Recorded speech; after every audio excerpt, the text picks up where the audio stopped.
예, 한판 브리핑 민동기 평론가 함께하겠습니다. 어서 오십시오. 안녕하십니까. 자, 일단 오늘 오전 국회에서 이태원 참사 관련 국정조사 첫 청문회가 있었는데요. 자, 어떤 의혹들이 추궁됐습니까? 일단 국민의힘은 이임재 전 용산 경찰서장을 상대로 책임을 좀 강도 높게 추궁을 했습니다. 전주의 의원은 당시 이제 여러 명의 잘못이 있지만 단 한 명을 꼽으라면 당시 용산 경찰서장인 이임재 증인이다 이렇게 얘기를 했고요. 예. 국민의힘 조수진 의원도 현장 상황을 보고를 받았는데도 도보로 10분을 걸릴 거리를 차로 1시간 걸려서 이동한 점 등이 의문이다.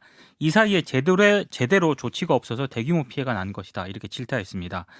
야당은 마약 수사 등에 역량을 집중해서 제대로 된 대응을 못했다는 점에 좀 집중적으로 좀 문제를 좀 제기를 했습니다. 예. 더불어민주당 천준호 의원은 참사 당일 50여 명의 형사가 이태원 일대에서 마약류 범죄 단속 예방을 위한 특별 형사 활동을 벌였는데 시민의 안전을 우선하지 않은 것이다라고 지적을 했고요.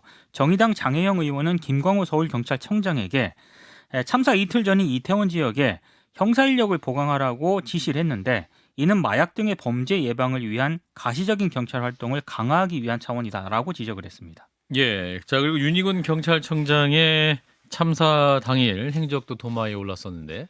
그 참사 당일 충북 제천시를 방문을 해서 등산을 해서 좀 논란을 좀 빚었는데요. 예. 오늘 청문회에서 참사 당일 음주를 했느냐는 민주당 조홍천 의원 질문에 음주했다고 말씀을 드렸다 이렇게 답을 했습니다. 그동안 참사 당일 음주 의혹이 제기될 때마다 윤 청장은 별다른 해명은 하지 않았고요. 좀 간접적으로 인정하는 듯한 그런 모습을 보였는데 예. 이번에 처음으로 명확하게 음주 사실을 인정을 했습니다. 다만 윤 청장은 자신의 음주와 관련해서는 여전히 잘못이 없다는 입장을 견지를 했는데요. 주말 저녁이면 자신도 음주를 할 수 있다. 그런 것까지 밝혀드려야 하느냐. 잠깐 조홍천 의원의 질문에 좀 불편한 기색을 좀 내비치기도 했습니다. 예. 자, 그리고 오늘 오전에 이제 청문회 열리는 건 순탄치 않았다고 하는데 이건 무슨 얘기입니까? 그러니까 기본소득당 용해인 의원의 국정조사장 촬영 의혹이 계속 불거지고 있는데요. 일부 의원들 사이에 이 문제를 두고 좀 실랑이가 벌어졌습니다. 당시 국민의힘은 기관보고 정회 중에 용해인 의원 보좌진이 전주에 조수진 의원은 몰래 촬영했다는 의혹을 제기했고요. 항의를 했거든요. 그래서 지난달 30일 국정조사 기관 보고가 파행된 채 종료가 됐습니다. 오늘 여당 간사인 이만희 의원은 원활한 국정조사 진행을 위해서 회의장에서 나가달라면서 용 의원의 퇴장을 요청을 했습니다. 이에 대해서 용 의원은 특정한 의도를 갖고 촬영을 지시한 것은 아니지만 이 사안으로 기관 보고가 제대로 이루어지지 못한 데 대해서 유감을 표한다라는 입장을 밝혔습니다. 국민의힘은 용 의원의 퇴장을 계속 요청을 하긴 했는데요. 예. 민주당 소속 우상호 특위위원장은 회의 중이거나 정회 중 서로 자극이 될 만한 행동이나 언사는 자제를 해달라면서 청문회를 시작을 했습니다. 예. 촬영은 왜 했던 겁니까, 그러면? 그러니까 통상적으로 이 보좌진이요. 회의 내용 기록을 위해서. 회의장 기록을 위해서 해왔다라고 합니다. 그런데 예. 이제 이번에 이제 국민의힘 일부 의원들은 이건 좀 몰래 촬영한 것 아니냐라고 이제 문제를 제기한 그런 상황이기도 하고요. 그렇군요. 자, 이제 오늘 이제 청문회가 있었습니다만 국정조사 기간이 7일까지여서 이제 활동 기간이 얼마 남지 않아서 연장해야 된다 이런 얘기가 나오고 있는 거죠. 네, 예산안 합의가 늦어졌기 때문에 국조특위 진행이 수년된 만큼 당연히 연장을 해야 된다라고 하는 게 야당의 입장이고요. 예. 여당은 일단 연장 불가 입장을 밝히고 있습니다. 근데 주호영 국민의힘 원내대표가 보고서 작성을 위한 시간이 좀 부족하다는 점을 인정을 했기 때문에 기간 연장에 대해서는 어느 정도 공감대가 쌓인 것으로 일단 보입니다. 다만 얼마나 기간을 연장을 할지 그리고 연장된 기간 가운데 열리게 될 3차 청문회 방식을 어떻게 할지에 대해서는 여야 이견이 상당히 큰 상황이고요. 여당 내에서는 3차 청문회를 공청회 등의 방식으로 좀 순화해야 되는 것 아니냐 이런 의견도 좀 나오고 있는 그런 상황입니다. 근데 윤석열 대통령이 연초 개각설에 일단 선을 그으면서 이상민 행안부 장관 유임 가능성이 제기가 되고 있는데 또 이를 두고도 여야 공방이 거센 상황입니다. 민주당은 이 장관을 해임하지 않으면 탄핵 소추안을 추진하겠다라는 입장이고요. 국민의힘은 탄핵 사유가 되지 않는다라고 반박을 하고 있습니다. 예, 탄핵 소추안 추진하겠다라는 입장 오늘 아침에 박홍근 원내대표가 김현정의 뉴스에서도 입장을 밝히기도 했습니다만, 자 오늘 참사 청문회 여러 발언들이 나왔습니다. 어떻게 보셨는지 진 작가님부터. 뭐 대단히 특별하게 새로운 새로운 사실들. 사실이 밝혀지거나 이런 건 없는 것 같고 예. 다만 이제 경찰청장 같은 경우 그날 커다란 행사가 있고 수많은 사람들이 운집하는 행사가 있는데 네. 그냥 휴가 간 거잖아요. 자기 일 마치고 휴일을 휴일이었죠. 한 거죠. 토요일에 쉬었던 거죠. 예, 토요일에 쉬었던 것이고 그 다음에 그 사이에 이제 등산을 했던 것이고 예. 더 중요한 건 뭐냐면은 참사가 발생한 지 45분이 지났는데 이제 취침을 했다는 거 아니겠습니까? 예. 이런 것들이 과연 이제 적절했느냐 이런 것들을 좀 청문회에서 좀 제대로 짚었던 것 같아요. 그거 하나가 뭐 성과라고 할까나. 근데 다시 한번 이제 본인은 근데 별다른 그 뭐랄까요 잘못이 없다는 입장을 그대로 얘기한 상황이어서 이 부분이 또 어떤 의미가 있었는지. 자, 김 소장님. 일단 용해인 의원하고 장혜원 의원 두 분이 예. 청문회에서는 솜씨를 보여주신 것 같습니다. 두 분의 활동에 대해서 평가를 하고요. 용해인 의원은 의정활동 기록 뭐 이제 쉽게 얘기하면 본인 유튜브에 나갈 홍보 영상을 상시적으로 찍고 있는 상황이었던 것 같습니다. 그거 예. 비판할 이유가 없죠. 다들 그렇게 하니까요. 그 이제 현장 스케치를 담는 과정이었는데 마이크가 달려 있는 카메라라고 국민의힘 의원들이 흥분했던 것이고 뭐 나중에 기사 등을 통해 사실관계를 확인해 보니 용해인 의원실에서 해당 클립을 다 공개했다고 하거든요. 예. 사실 마땅히 별게 없으니까 또 이제 그냥 유야무야 넘어가고 있던 상황이었는데 좀 적절하게 했으면 좋겠습니다. 이게 무슨 지금 참사의 진상을 규명하는데 무슨 큰 역할을 하는 일인 건지 용해인 의원이 이전에도 이런 식으로 몰래 촬영을 해서 뭐 어떤 의원에 대한 저격을 했던 것도 아니고 이런 좀 지연 말단적인 문제에 좀 집중하지 않았으면 좋겠고요. 뭐 그런 점에서 이상민 장관 등에 대한 탄핵 이런 얘기들도 마찬가지로 정치적으로 어떤 책임을 져야 되는지를 입증해야 되는 책임은 현재로서는 청문위원들에게 있죠. 예. 이것을 정치적으로 목소리를 높일 문제가 아니라 솜씨 있게 국민들에게 보여주는 것을 좀 더 분발해 주셨으면 좋겠다라는 말씀 드리고 싶습니다. 예. 분발이라면 좀 생각보다 이 국정조사 청문회 자체가 기대보다는 어떤 새로운 사실을 밝혀내는 데 있어서 좀 부족했다라는 생각도 하시는 건가요? 네, 뭐 지금까지 봤던 뉴스에 나왔던 이야기 이상의 이야기를 듣게 되진 못했던 것 같아서 조금 더 파보면 나오기도 할 것 같기도 하고 또 아니면 그러니까 지금 있는 사실들을 가지고도 구조적으로 어떤 문제가 있었는지를 설명할 수 있어야 했을 텐데 예. 너무 개개인에 대한 심판에 초점을 맞추고 계신 것은 아닌가 좀 아쉽습니다. 민동기 평론 어떻게 보셨어요? 사실 뭐 앞에 말씀 나온 것과 거의 비슷합니다. 예. 왜냐하면 지금 뭐 제가 지금 브리핑을 하면서 원고를 정리하면서도 새로운 사실이 나온 건 없거든요. 예. 다만 이제 1차 청문회잖아요. 그래서 2차, 3차 이 청문회를 좀 지켜보면서 조금 더 의원들이 좀 노력을 했으면 좋겠습니다. 이게 사실 뭐 새로운 사실이 밝혀지거나 이럴 건 별로 없다고 보거든요. 저는. 그렇다고 한다면은 좀 더 초점을 다른 데 맞췄어야 된다고 생각을 해요. 예를 들어 가지고 이 사고의 구조적 원인들, 그다음에 그 가운데서 우리가 뭘 놓쳤는지 예. 이런 걸 보고 그것을 갖다 지적하는 가운데 이제 이상민 장관에 대한 책임이라든지 이런 것들이 자연스럽게 논의될 수 있는, 쉽게 말하면 그들에 대한 사법적 책임을 추궁한다라기보다도 정치적이고 윤리적인 책임을 추궁하기 위한 뭐랄까 절차를 밟아 나가는 게 중요하다고 생각을 하거든요. 예. 근데 아직까지 방향이 좀 다른 것 같아요. 예. 자, 그리고 이제 이상민 장관 탄핵 얘기까지 나오고 있습니다만 지금 이제 대통령실이나 여당에서는 이제 탄핵 사유가 안 될 것이라는 어떠한 일종의 자신감까지 좀 있어 보입니다. 이 관련 논의는 어떻게 보고 계세요? 그러니까 이걸 법리 공방으로 하면 안 된다라고 생각하거든요. 예. 국민들이 보기에 이상민 장관 저 자리에서 물러나지 왜 저 자리를 지키는 사람이냐는 공분이 일어나는 게 중요하지. 예. 법 기술적으로 여기까지는 탄핵 사유고 여기까지는 아니고 혹은 민주당 입장에서 요렇게 하면 본회의는 통과시킬 수 있고 요렇게 하면 안 되고 지금 이런 논의들을 지금 여야가 하고 있는 것 아닙니까? 근데 국민들이 분노하고 있는 마음을 잘 표현할 일에 대해서 생각을 해야 되는데 양쪽이 다 너무 이 문제를 기술적으로 접근하고 있는 것 같아서 구호로 외치는 것 누가 못합니까? 그 일반인들이 갖고 있지 못한 수많은 권력을 갖고 있는 국회의원들이 이상민 장관이 탄핵되어야 하는 이유를 청문회에서 설명해 달라고 지금까지 요청했던 거 아닙니까? 예. 그러네요. 이게 사실상 그 법적인 관점에서 보면 이렇게 탄핵 사유는 안 되거든요. 그럼에도 불구하고 탄핵을 한다라는 것은 이제 정치적 공방으로 느껴질 수가 있습니다. 예. 그래서 장관 해임 건의안 같은 경우 일단은 그것을 냈고 대통령이 거부했다. 이걸 보여줌으로써 그 책임을 지지 않은 책임이 있지 않습니까? 그렇죠. 그것의 정치적 책임은 대통령한테 여전히 있다. 그것만 강조해 두면 되는 거거든요. 예. 사실상. 그 오히려 탄핵을 추진하는 것 자체가 민주당에 또 장기적으로 도움이 안 될 수도 있는 도움이 안 될 수도 있고 이겨도 이길 수도 없고 또 이겨도 이게 사실 그 승리인가라는 생각이 좀 들거든요. 그래서 또 중요한 건 뭐냐, 그 점을 분명하게 되는 겁니다. 이 정권에서 이 사건에 대해서 아무도 책임진 사람이 없었다. 그다음에 대통령은 정치적으로? 책임을 지우라는 이런 국민의 요구를 거부했다. 이 점 분명히 해둔다. 이게 이제 청문회의 결과로서 결론으로서 국민들에게 부각이 돼야 될 것 같아요. 그러니까 이건 이게 예. 아니, 참사나 재난이 발생을 했을 때 네. 정부가 기본적으로 대응해야 될 매뉴얼이 있는 거 아니겠습니까? 네. 그 매뉴얼이 제대로 작동을 했는가? 이런 부분들에 대한 점검이 일단 청문회에서 나왔어야 되는데 예. 제가 오늘 봤을 땐 그런 부분은 별로 없었고요. 사람에 대해서 초점을 맞추더라고요, 자꾸. 그러니까 이제 그런 부분은 조금 한계로 좀 느껴졌고 2차, 3차 청문회 때는 과연 그런 절차대로 정부의 대응 매뉴얼이 작동했는가가 좀 중점적으로 논의가 됐으면 좋겠습니다. 예, 좀 며칠 더 남았으니까 일단 지켜보죠. 자, 이어서 선거구제 개편 얘기. 대통령이 새해 띄운 아닌데 중대 선거구제 개편. 지금 이제 국회에서 이제 논의가 이루어지는 그런 분위기죠. 그러니까 주호영 국민의힘 원내대표가 오늘 국회에서 국민의힘 정개특위 위원들과 긴급 회의를 했거든요. 네. 마친 다음에 기자들에게 약간 브리핑을 했는데 일단 각 선거제도의 장단점에 관한 의원들의 의견을 청취했다. 다양한 의견이 있었다 이렇게 얘기를 했습니다. 전반적으로 소선거구제가 여러 문제점이 있다고 지적이 됐다 이렇게 얘기를 했고요. 예. 가장 큰 문제는 거대 양당의 진영 대결을 부추기는 측면이 있다는 점, 득표에 따라 의석수를 가지지 못해서 민의를 왜곡하는 점이 지적이 됐다 이렇게 얘기를 했습니다.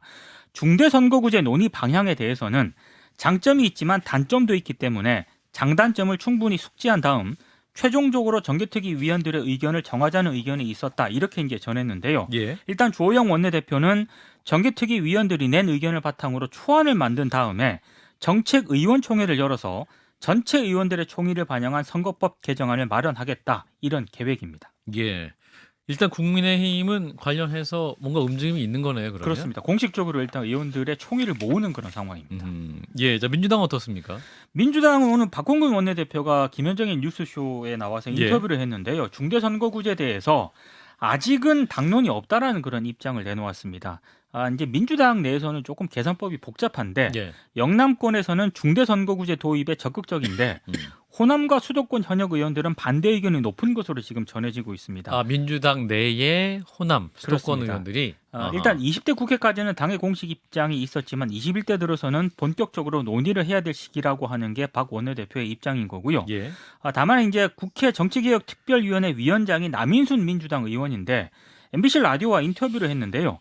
여야 원내대표가 합의한 선거구 개편 의제의 내용은 연동형 비례대표제 개선이다 이렇게 얘기를 했습니다. 예. 그러니까 지난해 7월에 후반기 국회 원구성 합의 당시에 여야가 정개특위를 구성을 하면서 논의 안건 가운데 하나로 연동형 비례대표제 개선을 넣었거든요. 예. 근데 이 여러 방안들이 나와 있다는 게 남인순 의원의 주장입니다. 이를테면 뭐 준연동형 비례대표제 폐지라든가 위성정당방지법 제정, 권역별 비례대표제 도입 이런 스펙트럼이 굉장히 다양한 이제 대안들이 나와 있다는 건데요. 예. 특히 남의원 같은 경우에는 연동형 비례대표제 취지를 살리려면 비례의석 수를 늘리는 게 전제다 이렇게 강조를 하기도 했습니다. 이재명 대표도 관련해서 맞습니다. 이제 비례대표 의원을 늘리는 것이지 네. 뭐 중대선거 중에 아직 논의할 단계가 아니다라는 입장을 밝힌 바 있는 것 같고. 네.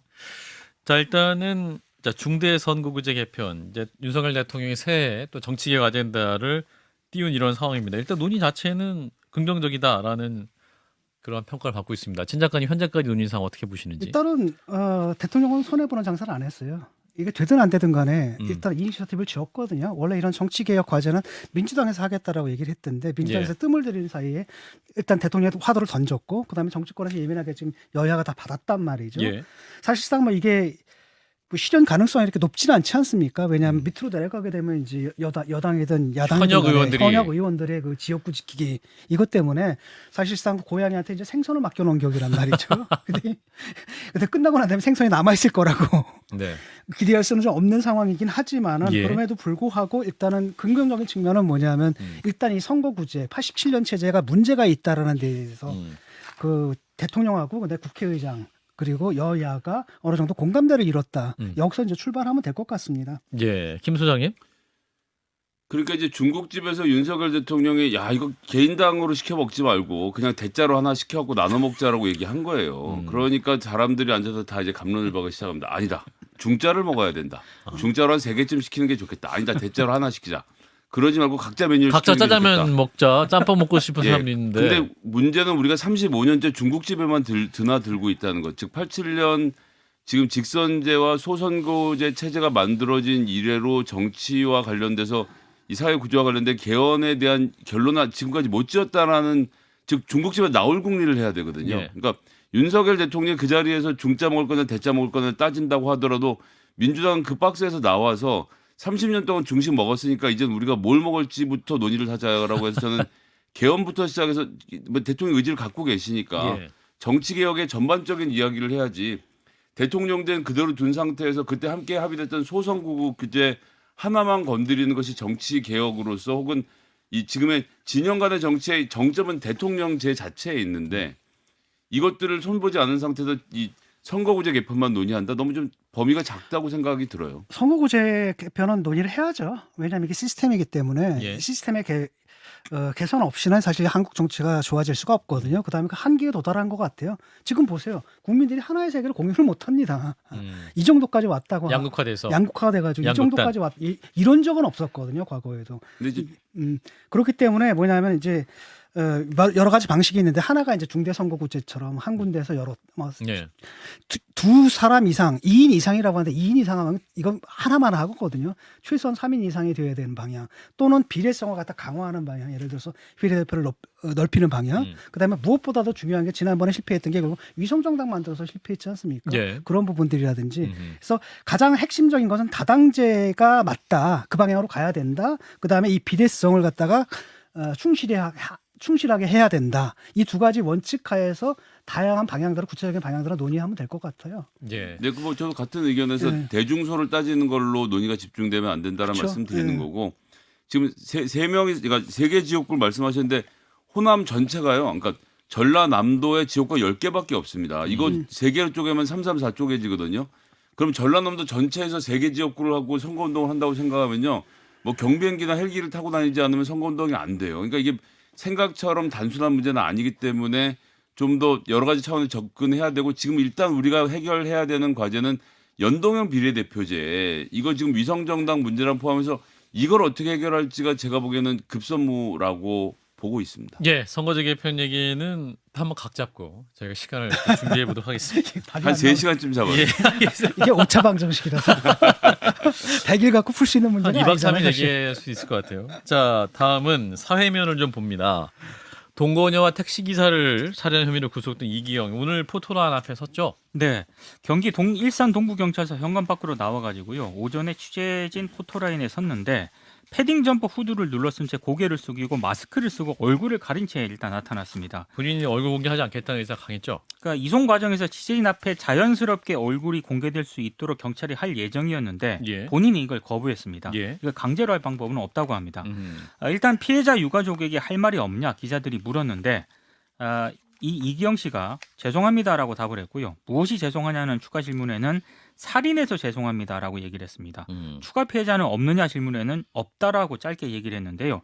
일단 이기영 씨에게 적용된 혐의는 강도살인과 살인, 사체은닉 등 6가지인데 경찰은 이기영이 피해자의 신용카드를 쓴 점 그리고 당시 재정 상황 등을 고려했을 때 예. 살해에 경제적인 목적도 있었다고 보고 강도살인 혐의도 좀 추가를 한 그런 상황인데요. 지금 살해한 동거 여성의 시신을 찾기 위한 수색 작업을 지금 경찰이 계속 하고 있거든요. 예.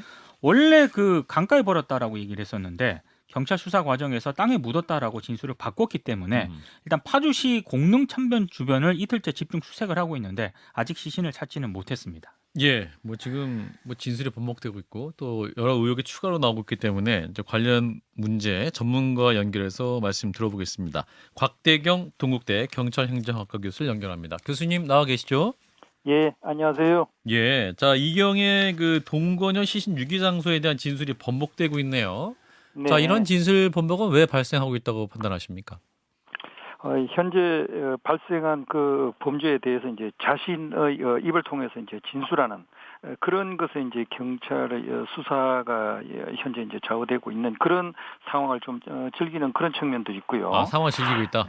예. 그리고 이제 검찰의 이제 성취가 되기 전에 자기 나름대로는 이제 뭐 좀 성의를 표시하는 그런 어떤 목적에서 땅에 묻었다 뭐 이런 식으로 이제 뭐 번복했을 그런 가능성도 있지 않나 그렇게 보여집니다. 예, 근데 지금 이제 유기했다는 장소에 3km 떨어진 곳을 진짜 유기한 장소로 지목하면서 내가 경찰에 줄 수 있는 마지막 선물이다 이런 말을 했는데 사실 이 말 자체도 굉장히 섬뜩하게 들리고 있습니다. 이게 어떤 네. 의미로 했던 말일까요? 사실 뭐 이 사람이 행동하는 거하고 말하는 그런 것들 중에 딱 좀 특징적으로 나타나는 것이 예. 허세입니다. 허세. 아하. 네, 그래서 이 사람은 자신이 마치 사실 범죄자임에도 불구하고 자기가 사건 해결의 주도권을 쥐고 있는 그런 모습으로 이제 포장을 하려고 하는 그런 허세를 부리고 있는 건데요. 아하.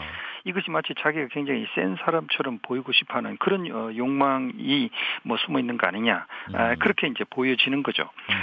사실은 멀리서 한번 한 걸음 뒤에 물러나서 보면. 어떻게 보면 이제 강도 살인 행위를 저지른 그런 어떤 범죄자임에도 불구하고 예.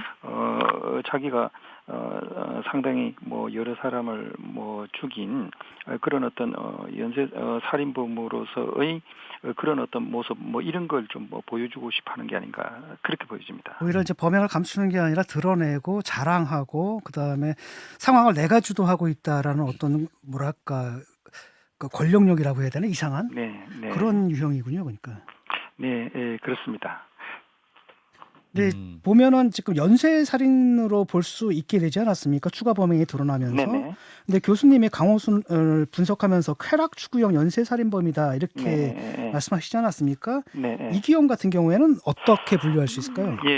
쾌락 추구형이라고 하는 것은 이제 살인 범죄의 행위 자체를 즐기는 그런 어떤 살인에서 오는 쾌락을 즐기는 그런 경우가 이제 쾌락 추구형이거든요. 네.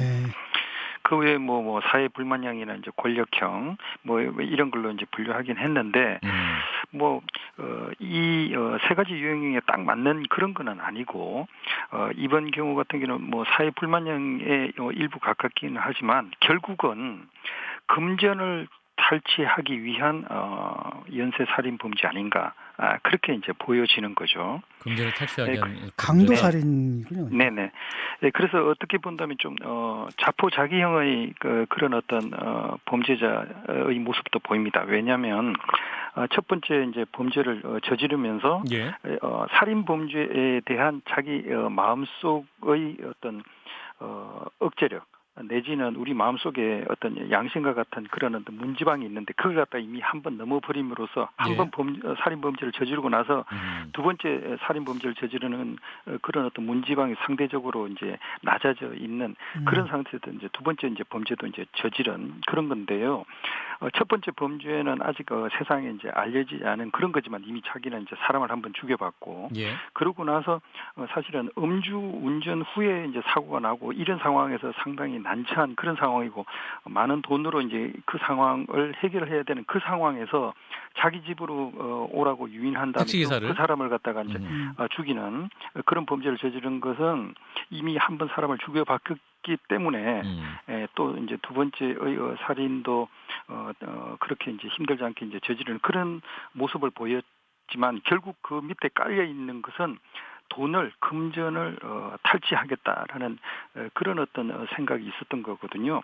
그래서 첫 번째 같은 경우도 보면 동근역 카드로 2천만 원을 사용을 하고 휴대폰도 사용했고 그리고 이제 두 번째 이제 택시 기사의 경우에도 그 카드를 이용해 가지고 5천만 원 대출을 받고 심지어는 자기 여자친구에게 이제 명품 가방까지 이제 선물하는 이런 행동을 이해할 수 없는 행동을 보였는데 결국은 자기가 돈이 없기 때문에 다른 사람의 카드로 이제 그런 걸 사용하는 그런 어떤 행동을 보인 거니까 결국은 금전을 갈취하기 위한 그런 목적에서 벌어진 뭐 연쇄살인 이렇게 이제 보는 게 적절하지 않을까 보여집니다. 선생님 지금 이거 뭐 DNA 몇 군데가 더 나왔다고 했는데 그 사실 뭐 혐의가 있어 보이진 않는데 이렇게 두 건 정도에서 마무리되는 것으로 봐도 되는 걸까요? 분명히 뭐 좀 여죄 추궁을 계속하고 여러 가지 이제 증거들을 확보를 하는 건 필요는 합니다. 그런데 일단은 확실한 물적 증거라든지 아니면 관련자나 목격자들의 진술이 이제 추가가 돼야만이 또 다른 추가적인 강력 범죄가 있다고 이제 우리가 이제 확신을 할 수 있기 때문에 아직은 증거를 찾고 있는 그런 상황이기 때문에 확실하지는 않다 이렇게 보는 겁니다. 이게 뭐 추가 살인이 있었는지는 모르겠지만은 이걸 제지하지 않았으면 이런 사람 같은 경우는 이제 같은 유형의 범죄를 계속 반복할 가능성이 크죠. 아무래도. 예, 그렇습니다. 아까 말씀드렸다시피 사실 사람을 죽이는 그런 어떤 살인 범죄를 저지른다는 것은 일반적인 보통 사람에게는 굉장히 어려운 일입니다. 굉장히 끔찍한 일이고요. 그런데 이미 한번 그런 범죄 행위를 저질러 가지고 자기 마음속에 있는 살인 범죄에 대한 억제력 내지는 그 문지방이 낮아져 있는 그런 사람들에게는 또다시 이제 범죄를 저지를 수 이제 있게 된 거고, 그리고 이제 또 살아가면서 우연한 기회에 또 다시 이제 자기하고 어떤 뭐 갈등을 일으키거나 어떤 분쟁이 발생하는 뭐 이런 경우, 자기와 어떤 의견이 다른 이런 경우를 맞닥뜨렸을 때 또 이제 상대방에 살인할 수 대해서 있다. 공격적인 행동을 할 수 있는 그런 폭력성이 상당히 잠재되어 있는 거죠. 그러니까 근데 굉장히 지금 위험한 사람입니다. 오늘 오전 송치될 때 얼굴 완전히 가린 상태에서 이제 갔었는데 보면 부모에게 범죄를 알리지 마라 경찰이 수차례 당부까지 했다고 하는데 이 상황 어떻게 이해해야 될까요? 굉장히 뭐 이중적인 그런 어떤 인격을 가지고 있는 사람이다. 이렇게 이제 볼 수 있는 거죠. 자기 가까운 사람, 자기가 가족이나 자기가 소중하게 생각하는 그런 사람들한테는 자기의 나쁜 모습을 보여주기 싫어하면서 쉽지 않다. 정말 범죄를 저지르는 현장에서 피해자에게는 정말 끔찍하고 폭력적이고 몹쓸 짓을 한 거 아닙니까? 예. 그런 두 가지 모습, 이중적인 그 모습을 가지고 있는 그런 사람이다라고 보여지는 거죠. 사이코패스 검사 진행된다고 하는데 네네. 교수님 어떻게 보세요? 사이코패스 판정이 나올까요? 현재까지 상황을 보시면? 예, 지금 사이코패스라는 것은 대인 관계라든지 아니면 정서성 그리고 이제 사회적인 그 일탈행위 뭐 이런 것들에 대해서 면담을 하고 관찰을 하고 여러 가지 공식적인 기록들 예. 그리고 이제 뭐 정신과적인 전문의의 판단 이런 걸 갖다 다 종합해 가지고 이제 판단을 하는 겁니다. 예. 총 20개 항목이 있는데요. 그 중에 전혀 해당이 안 되면 0점이고 어느 정도 해당이 되면 1점 아니면 아주 거기에 적합하다 그러면 2점 이렇게 해가지고 총 40점 만점인데 우리나라는 한 25점 이상이면 사이코패스로 이제 보고 있습니다. 예. 그래서 이것에 대해서는 임상 전문가들, 프로파일러 이런 사람 2명 이상이 그 20개 항목에 대해서 면밀하게 이제 검토를 하고 예. 그래가지고 최종적으로 이제 판단이 나오기 때문에 이게 이제 금방 결정이 나오진 않을 것 같고요. 그래서 이 사람이 보이고 있는 그런 어떤 폭력성이나 공격성 이런 것들이 어떤 사이코패스적인 그런 어떤 성향인지 아닌지 뭐 이런 것들을 이제 파악을 해야 되는데 그 피해자에 대해서 별로 이제 공감하지 못하는 피해자의 고통에 대해서 이제 일반 사람들이 가지고 있는 공감 능력 이런 게 이제 부족한 그런 측면에서 사이코패스적인 그런 기질이 어느 정도 있긴 있을 것 같긴 한데 예. 그 정도가 진짜 우리가 사이코패스로 이제 진단할 수 있는 아직까지 좀 그런 무리인 정도 것 같다. 25점 이상이 될지 그거는 좀 지켜봐야 지켜봐야 할 된다. 것 같습니다. 알겠습니다. 교수님 말씀 여기까지 듣겠습니다. 고맙습니다. 네, 수고하세요. 네, 곽대경 동국대 경찰행정학과 교수였고요. 또 민동기 평론가도 여기까지 인사드립니다. 고맙습니다. 고맙습니다. 좋아요. 구독. 알림 설정.